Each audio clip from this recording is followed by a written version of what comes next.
Big TV భక్తి సమాచారం WhatsApp ఛానల్లో జాయిన్ అవ్వండి. అన్ని విశేషాలు ఎప్పటికప్పుడు తెలుసుకోండి. బిగ్ టీవీ ప్రేక్షకులకు నమస్కారం. జై శ్రీరామ్. శ్రీరామ రామ రామేతి రమే రామే మనోరమే సహస్రనామ తత్తుల్యం రామనామ వరాననే. బిట్స్ పిలాని వంటి అత్యుత్తమమైన సంస్థల్లో విద్యను అభ్యసించడమే కాకుండా ఒరకిల్ వంటి పలు ఐటీ కంపెనీల్లో లక్షల జీతంలో ఉన్న వ్యవస్థనంతటినీ వదిలేసి సడన్ గా ఆధ్యాత్మిక తరంగం వైపు వెళ్ళారు. అలా రావటమే కాకుండా పిల్లలకు విద్యతో పాటు అత్యుత్తమమైన విలువలతో కూడిన విద్యను అందించాలి అనే ఒక సత్ సంకల్పంతో వాల్మీకి రామాయణాన్ని ఆధారంగా చేసుకొని ఎన్నో పుస్తకాలు రచించి తనకంటూ ఒక ప్రత్యేకమైన స్థానాన్ని సంపాదించుకున్నారు శ్రీ రామాయణ రసజ్ఞ కేసరి శ్రీరామ చక్రధర్ గారు. మరి వారితో మాట్లాడి మరిన్ని విషయాలు వారి మాటలో తెలుసుకుందాం. ఈనాటి కార్యక్రమాన్ని ప్రారంభిద్దాం. నమస్కారం అండి. నమస్కారం అమ్మ. జై శ్రీమన్నారాయణ. జై శ్రీమన్నారాయణ. శ్రీరామ చక్రధర్ గారు, అసలు మీరు రామాయణం రాయాలి అన్న సంకల్పం ఎలా కలిగింది? బిట్స్ పిలాని వంటి సంస్థల్లో మీరు చదువుకున్నారు అని అంటే భవిష్యత్తు చాలా బాగుంటుంది. అసలు అలాంటి బంగారు భవిష్యత్తుని వదిలేసుకొని ఈ ఆధ్యాత్మిక రంగం వైపు మళ్ళటానికి ప్రధానమైన కారణం? ఓం అస్మద్గురుభ్యో నమః. కాశ్యపాన్వయ సంజాతం నారాయణ పదాశ్రితం శ్రీమన్నారాయణం వందే యతీశ్వర శ్రియాజుషం. పూజంతం రామ రామేతి మధురం మధురాక్షరం ఆరుహ్య కవితా శాఖాం వందే వాల్మీకి కోకిలం. మనోజవం మారుతతుల్య వేగం జితేంద్రియం బుద్ధిమతాం వరిష్టం వాతాత్మజం వానరయూధముఖ్యం శ్రీరామదూతం శిరసా నమామి. ఓం అస్మద్గురుభ్యో నమః. ముందుగా బిగ్ టీవీ ప్రేక్షకులకి నమస్కారం. ఈ ఇంటర్వ్యూ అవకాశం ఇచ్చిన మీకు కూడా నమస్కారం అమ్మ. మీరు రామాయణం ఎందుకు రాయాలనిపించిందని అడుగుతున్నారు.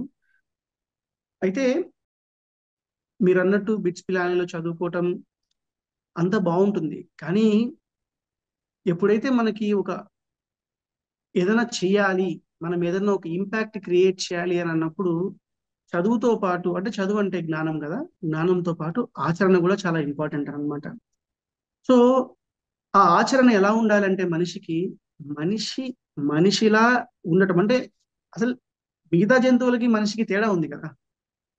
మిగతా జంతువులకి మనిషికి మనస్సు పక్వత, అంటే రైప్ అండ్ స్టేట్ లో ఉంటుందన్నమాట మనస్సు. మన తెలివి, అంటే మన మనస్సుని మనం ఎలా ఉపయోగిస్తామని అంటే మనం చేసే తప్పుల్ని సమర్థించుకోవటానికి, మన ఆలోచనలని ఆచరణాత్మకంగా తీసుకువెళ్ళటానికి, రెండిటిగా అంటే మంచిగా ఉపయోగించవచ్చు, చెడుగా కూడా ఉపయోగించే స్థితి మనకు ఉందన్నమాట. సో అలాంటప్పుడు మన ముందు ఒక ఆదర్శం ఉండాలి. ఆదర్శం అంటే అద్దము అని అంటారనమాట. ఆదర్శం అంటే అద్దము. మనిషి మీరు గమనించారంటే చిన్నప్పటి నుంచి నడవటము, తినటము, ఇవన్నీ ఎలా నేర్చుకున్నారనంటే ఇంట్లో ఉన్న వాళ్ళని చూసి నడవటం స్టార్ట్ చేయటము, ఇంట్లో వాళ్ళ పద్ధతుల్ని బట్టి. నాకు బాగా గుర్తనమాట, ఇంత పూర్వము ఇంట్లో విష్ణు సహస్రనామాలు లేకపోతే భగవద్గీతలు ఇలాంటివన్నీ నేర్పించేవారు కాదు. వాళ్ళు ఎలా ఉండేదనంటే వాళ్ళు చదువుతూ ఉండేవారు. ఆ వింటం వల్ల పిల్లలకు ఆటోమేటిక్ గా భగవద్గీత, విష్ణు సహస్రనామం అలా వచ్చేసేవన్నమాట. సో మనిషికి ఒక మోడల్ అవసరం అనమాట. మిగతా అవతారాలు మీరు గమనించారంటే భగవంతుడివి అవతారాలు వచ్చాయి, అవతార ప్రయోజనం అయిపోయిన వెంటనే వెళ్ళిపోయిందని అనమాట. కానీ రామచంద్రుడి అవతారం వచ్చేటప్పటికి రావణ సంహారం జరిగింది. రావణ సంహారం జరిగిన తర్వాత కూడా స్వామి ఇంకా మనిషిలానే ఈ భూప్రపంచం మీద, ఈ భూమి మీద బతుకున్నాడు.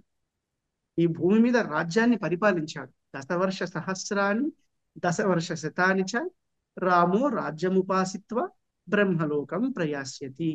అంటే దాదాపు 38-40 ఏళ్ల మధ్యలో రామచంద్రుడు రావణ సంహారం చేశాడు. దాని తర్వాత కూడా కొన్ని వేల సంవత్సరాలు భూమి మీద ఉండి రాజ్యాన్ని ఉపాసన చేశాడు. అదేంటండి, మరి రావణ సంహారం అయిపోయింది కదా, మరి వెళ్ళిపోవాలి కదా అని అంటే అక్కడే మనం ఆలోచించాల్సిన విషయం. అంటే రామావతారం యొక్క ప్రయోజనం కేవలం రావణ సంహారం మాత్రమే కాదు. ఇంకా ఏదో ఉంది, అది తీరేంత వరకు వెళ్ళడాయన. ఏంటి ఆ అవతార ప్రయోజనం అంటే మనిషి ఎలా బ్రతకాలో నేర్పించాడు. ఒక తండ్రి పిల్లాడికి నడవటం ఎలా నేర్పిస్తాడో, రామచంద్రుడు ఇగో నాన్న, మనుషులు మీరు ఇలా బ్రతకాలి, కష్టం వస్తే ఇలా సాల్వ్ చేసుకోవాలి, సుఖం వస్తే రూఫ్ టాప్ కన్నేయకూడదు, అంటే అంత ఉబ్బి తబ్బిబ్బైపోయేసి గర్వం పెరగకూడదు, బ్యాలెన్స్డ్ గా ఉండాలి. కష్టంలో ఇలా, నష్టంలో ఇలా, బంధుత్వాలతో ఇలా, బంధువులతో ఇలాగా, భార్యతో ఇలాగా, తల్లితో ఇలాగా, తండ్రితో ఇలాగా అని మనకు నేర్పించటం కోసం వచ్చిన అవతారం. అంటే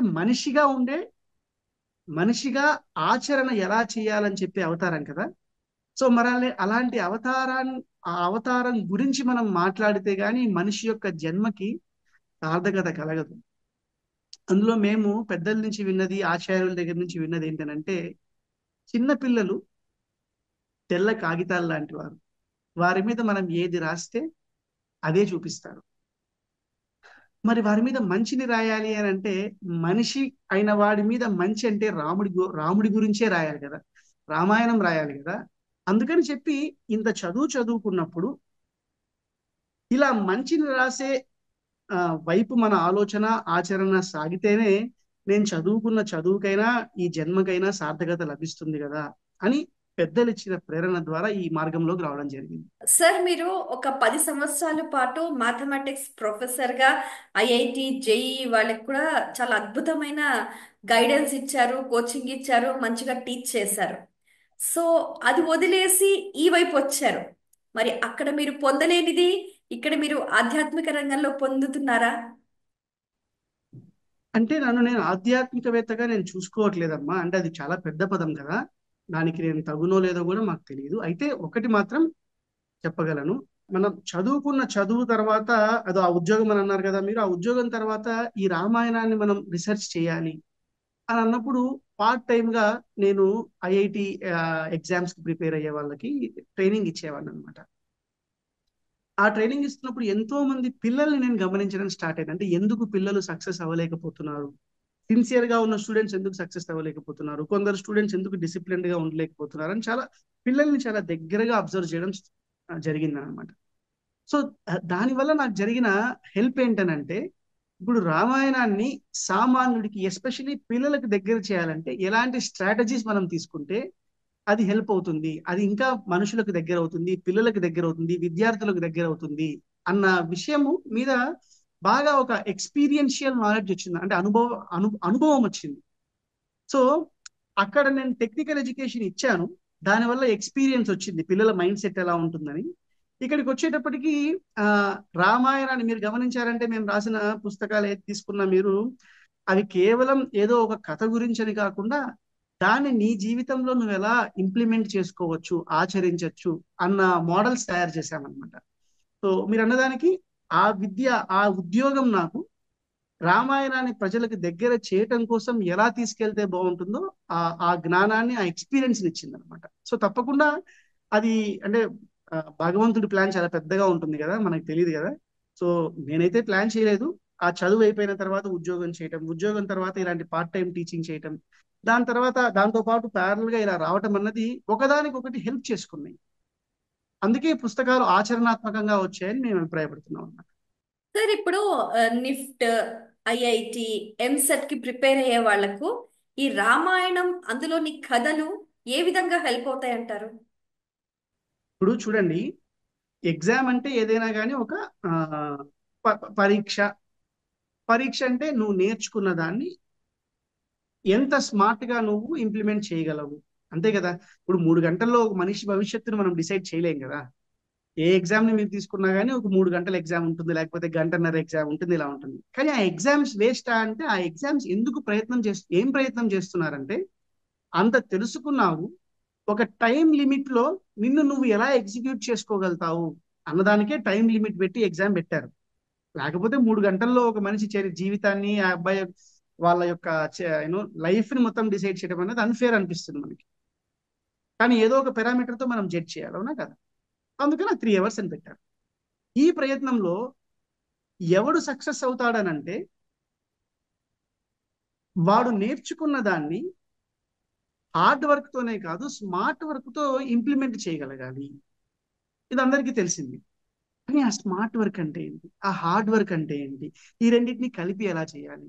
నా మీద టైం అన్న ప్రెషర్ ఉంటుంది అనమాట. చుట్టుపక్కల 100 మంది కూర్చొని ఇదే ఎగ్జామ్ రాస్తూ ఉంటాడు. ఒకడేమో అడిషనల్ మేడం అని అంటూ ఉంటాడు అనమాట. అమ్మ నాకన్నా ఎక్కువ రాసేస్తారు అనే ప్రెషర్ వస్తూ ఉంటుంది అనమాట. ఇంట్లో తల్లిదండ్రులు ఏమో అరే నువ్వు ఖచ్చితంగా ర్యాంక్ సంపాదించేసేయాలరా అని అంటారనమాట.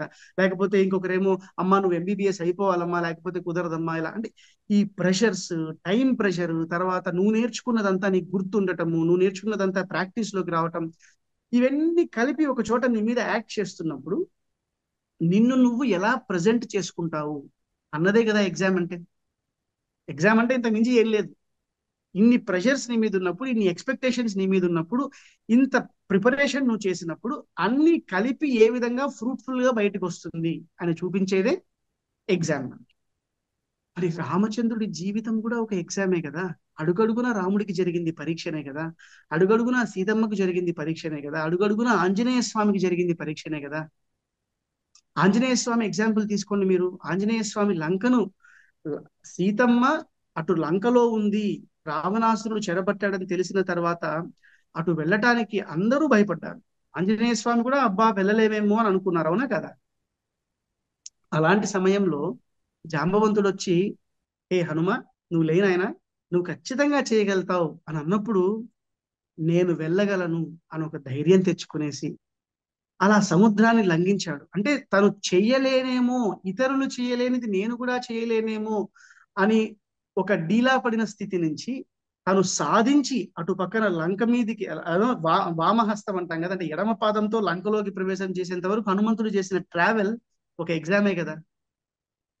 సో తప్పకుండా అడుగడుగున రామాయణంలో ఉన్న ప్రతి అంశము మనకి నీ జీవితంలో వచ్చే ఈ ఎగ్జామ్సే కాదు, జీవితం పెట్టే నిజమైన పరీక్షలకు కూడా ఎలా అధిగమించాలో నేర్పిస్తుంది అనమాట.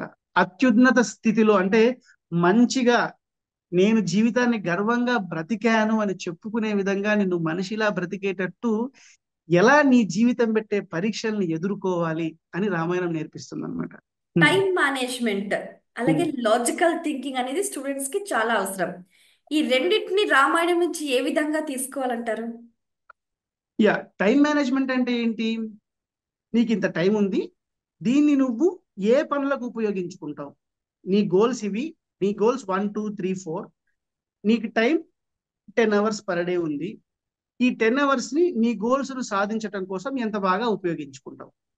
ఒకవేళ నీ గోల్స్ కు నువ్వు టైంని సరిగ్గా ఉపయోగించుకోకపోతే నీకు సరైన టైం మేనేజ్మెంట్ లేనట్టు. సరిగ్గా ఉపయోగించుకుని నువ్వు అనుకున్న లక్ష్యాన్ని సాధిస్తే టైం మేనేజ్మెంట్ బాగా ఉన్నట్టు. ఇంతే కదా సింపుల్ టైం మేనేజ్మెంట్ అంతే, డెఫినేషన్ అని. Plus logical thinking. Logical thinking వద్దాం మళ్ళీ, ఓకేనా. ఇది టైం మేనేజ్మెంట్ అండి. ఈ టైం మేనేజ్మెంట్ ని మీరు ఆలోచించారంటే ఆంజనేయ స్వామి ఎగ్జాంపుల్ తీసుకుందాం. ఆంజనేయ స్వామికి ఎంత టైం ఇచ్చాడు సుగ్రీవుడు, అంటే దక్షిణ దిశకు సీతమ్మని వెతకటం కోసం వెళ్ళిన వాళ్ళకి ఇంత టైంలో మీరు రావాలని ఇచ్చాడు గడువు. అది దాటిపోయింది. అయినా ఆంజనేయ స్వామి వాళ్ళందరూ అటు చక్కటి వెళ్ళి వెతకడం స్టార్ట్ చేశారు. చివరికి ముందు చెప్పినట్టు లంకని దాటుతాను అని నిశ్చయించుకున్నాడు ఆంజనేయ స్వామి. ఏం జరిగింది అని అంటే హనుమంతుడు లంకని దాటటానికి శరీరాన్ని పెంచాడు, అలా గాల్లోకి ఎగిరాడు. అలా వెళ్తున్నప్పుడు మైనాకుడు అన్న పర్వతం వచ్చింది. ఏమయ్యా హనుమ, మీ నాన్న నాకు ఫ్రెండ్ అయ్యా, సముద్రుడికి సగరుడికి రాముడు వంశం వాళ్ళందరూ ఎంతో హెల్ప్ చేశారు, కాబట్టి నువ్వు మాకు అతిథివి, నా మీద ఉండు అని చెప్పారనమాట. అప్పుడు లేదు లేదు నాకు టైం అయిపోతుంది, నేను వెళ్ళిపోతున్నా అని చెప్పి వెళ్ళిపోతాడు. కొంచెం ముందుకు వెళ్ళిన తర్వాత సురస నాగమాత వచ్చేసి నువ్వు నా నోట్లోకి వెళ్ళిపోవాల్సిందే, దేవతలు నాకు వరం ఇచ్చారు నిన్ను టెస్ట్ నిన్ను మింగేయమని, అండ్ నా నుంచి పోయే వాళ్ళు ఎవరైనా నా నోట్లోకి ప్రవేశించాల్సిందే అని ఆవిడ నోరు పెంచింది, ఈయన నోరు పెంచారనమాట. ఆవిడ నోరు పెంచింది, ఈయన నోరు పెంచారు. చివరికి ఆంజనేయ స్వామి చిన్నగా అంగుష్ట మాత్రాన్ని అయిపోయేసి లోపలికి వెళ్ళిపోయి బయటకు వచ్చేసి అమ్మ నీ నోట్లోకి వెళ్ళమన్నావు కదా, వెళ్ళొచ్చేసాను, నన్ను పంపించేసేయి అని అంటాడన్నమాట. సరే ఆవిడ కూడా ఆశీర్వదించి వెళ్ళినాయన అంటుంది. కొంచెం ముందుకు పోయేటప్పటికి సింహిక అన్న రాక్షసి ఆంజనేయ స్వామి నీడని బట్టి లాగుతుందన్నమాట, చంపాలన్న ప్రయత్నం చేస్తుందన్నమాట. ఆ చంపాలన్న ప్రయత్నం చేస్తున్నప్పుడు ఆంజనేయ స్వామి చూస్తాడు.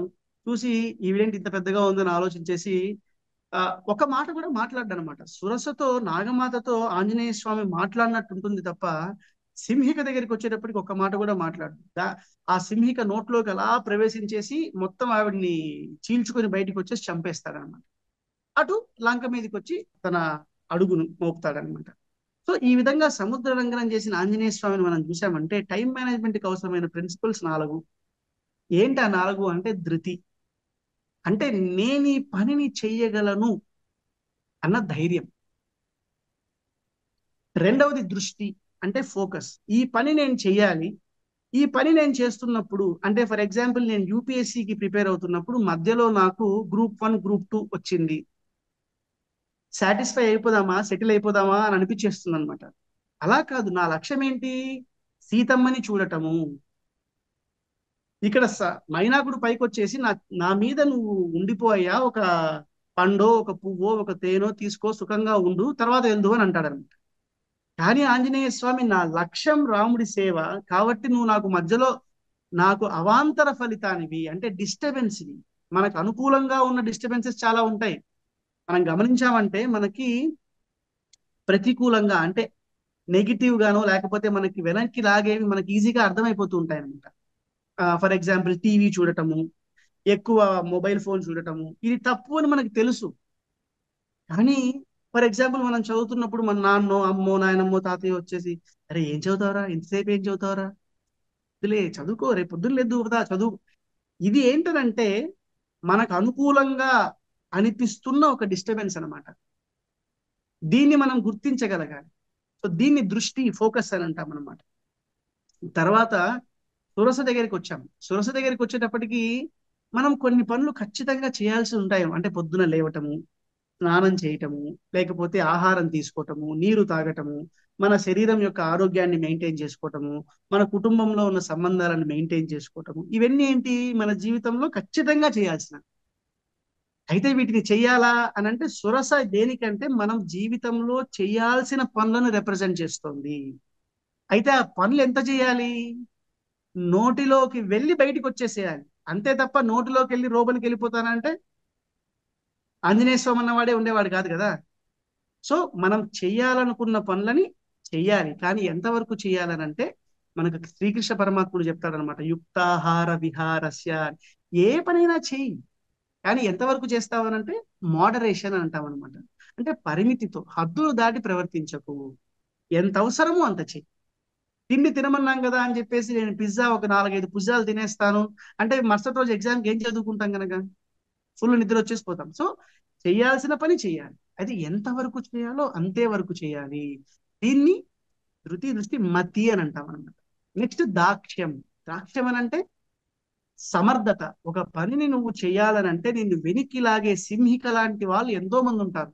అది నీ వీక్నెసెస్ అవ్వచ్చు, అంటే నీకు టీవీ పిచ్ అవ్వచ్చు, రాత్రి మేలుకోవడం అవ్వచ్చు, క్రికెట్ చూడడం అవ్వచ్చు, ఇంకోటి అవ్వచ్చు, ఇంకోటి నిన్ను వెనక్కి పట్టి లాగే నీ వీక్నెస్ అన్నిటితో సురసతో మాట్లాడి బేరాలాడిన ఆంజనేయ స్వామి సింహిక దగ్గర ఒక్క మాట కూడా మాట్లాడలేదు. అంటే నీ వీక్నెస్ తో నిర్దాక్షిణ్యంగా ఉండాలి. నువ్వు నిర్దాక్షిణ్యంగా లేకపోతే నువ్వు ఎంత సాధించాలని ట్రై చేసినా నువ్వు వెనక్కి లాగబడిపోతావు, సముద్రంలో మునిగిపోతావు.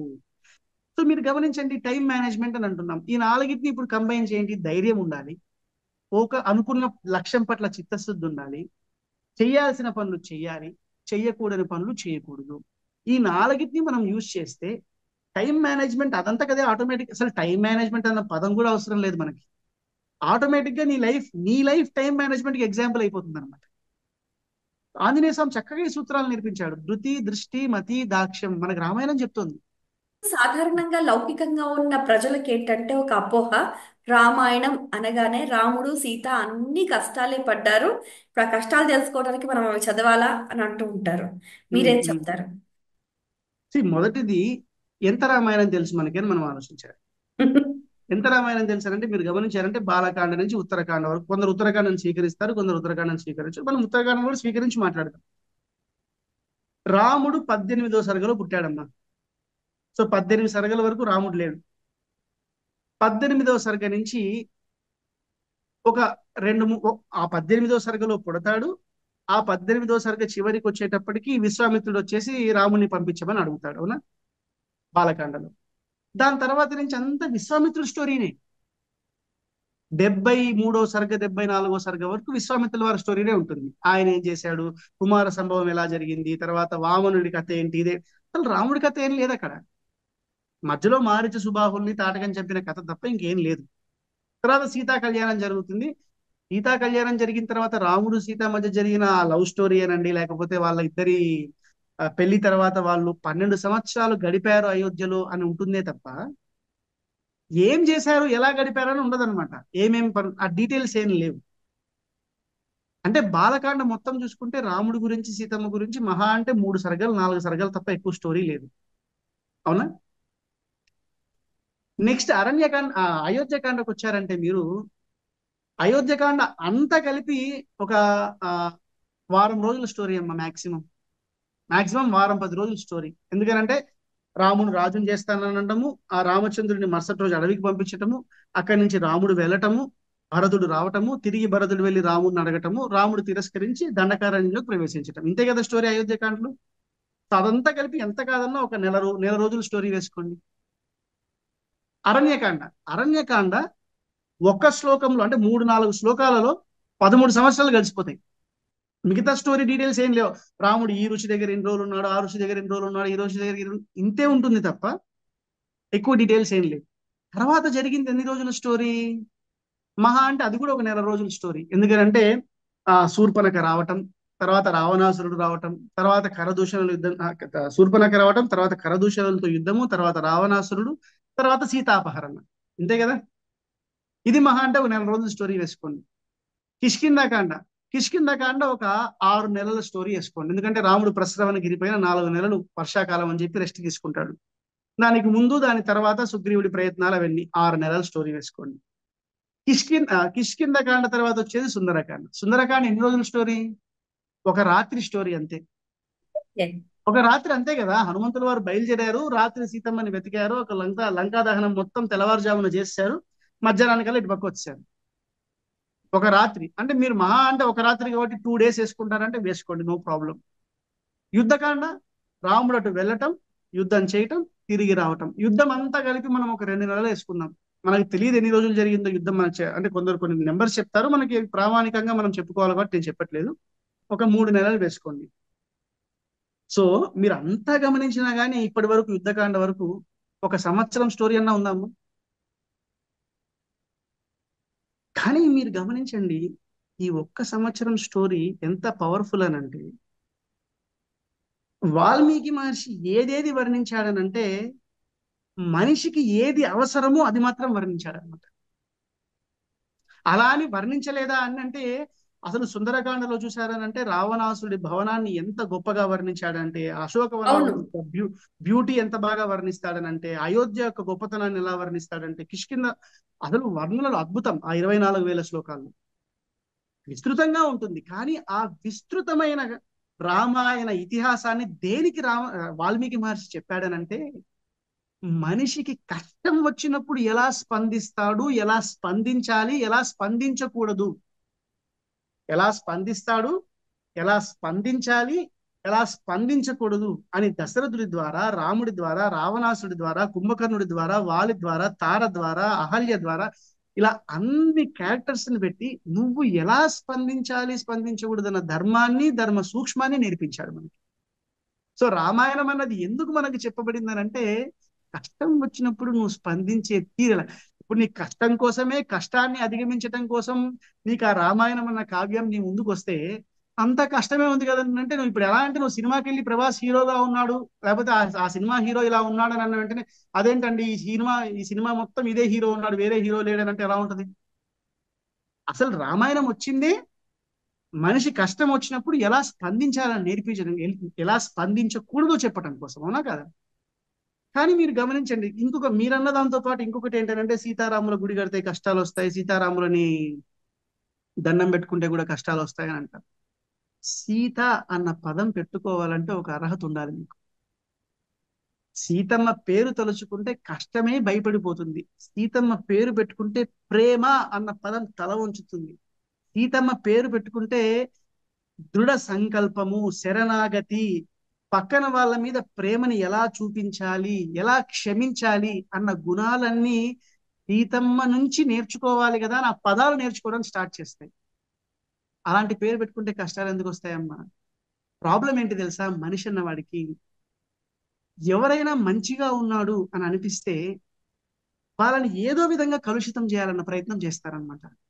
ఇప్పుడు రాముడు ఏం చెప్పాడనంటే, నేను మనిషిని రా బాబు అని అన్నాడు అనమాట. కానీ మనం ఏం చేసాం? కాదు కాదయ్యా, నువ్వు దేవుడివి అన్నాం. దానివల్ల వచ్చే లాభం ఏంటంటే రాముడు చేసినవన్నీ మనం చేయాల్సిన అవసరం లేదు. కృష్ణుడేమో నేను దేవుణ్ణి రా బాబు అని ముత్తుకున్నాడు అనమాట. మనమేమంటున్నాం? కాదు కాదు, కృష్ణుడు మనిషే అంటున్నాం అనమాట.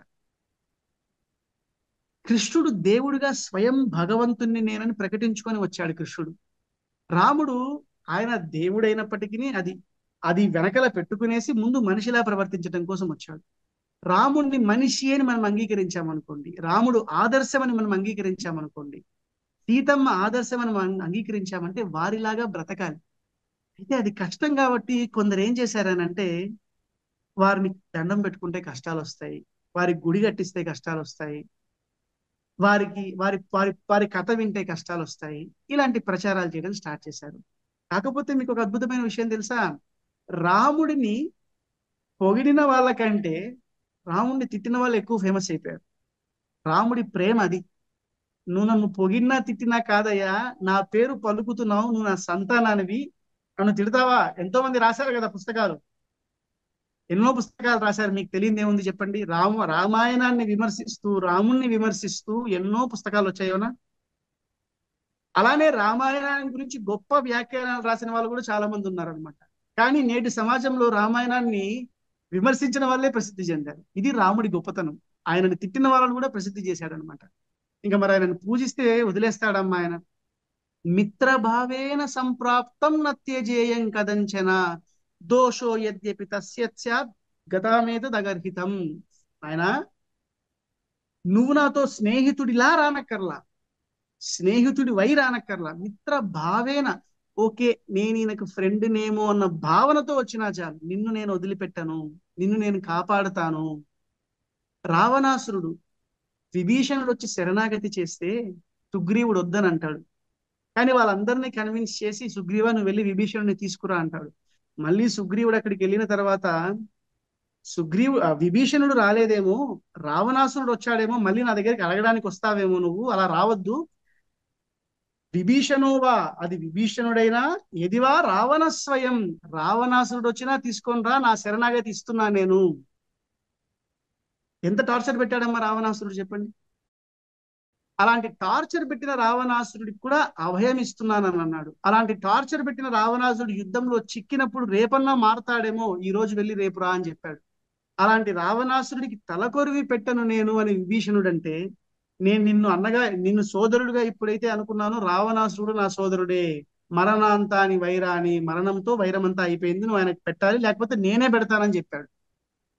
శత్రువును కూడా ఇంత క్షమించగలిగిన రామచంద్రుడు ఆంజనేయ స్వామి, అమ్మా సీతమ్మ ఒక్కసారి నన్ను వదులు, యుద్ధం తర్వాత నిన్ను చుట్టుపక్కల రాక్షస స్త్రీలు ఎంత టార్చర్ పెట్టారో నేను చూశాను, వాళ్ళందరిని ఒక్కసారి నేను టార్చర్ పెట్టేసి వదులుతాను అంటే, సీతమ్మ పాపానాంబా శుభానాంబా వదార్హానాం ప్లవంగమ, ఏమయ్యా వాళ్ళ రాజు అలా ఉన్నాడు, అలా ప్రవర్తించారు, ఇప్పుడు మంచి రాజు వచ్చాడు కదా, మంచి రాజుగానే తయారైపోతాడు, నువ్వేంటి అలా చేస్తావని వాళ్ళను కూడా క్షమించింది కదా.